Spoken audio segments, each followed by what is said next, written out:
Good morning, teacher. Why are you so late?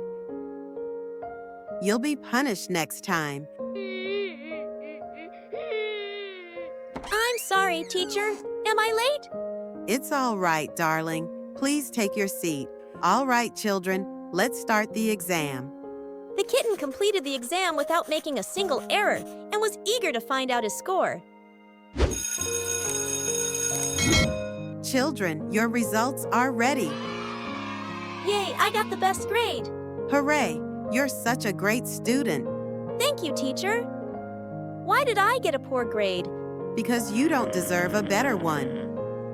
Oh, no.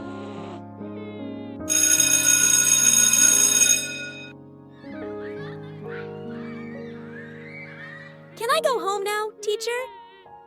No, you will clean the floors. Make sure to wash them properly.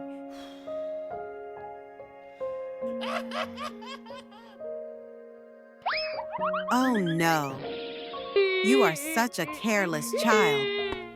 The poor kitten was harshly punished by the teacher and returned home crying.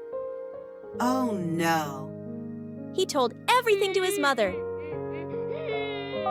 Police, please arrest this bad teacher.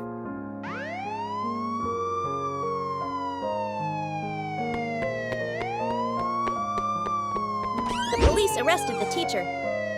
You're under arrest. Luckily, the teacher was apprehended for her cruel behavior, and now the kitten receives the grades he truly deserves.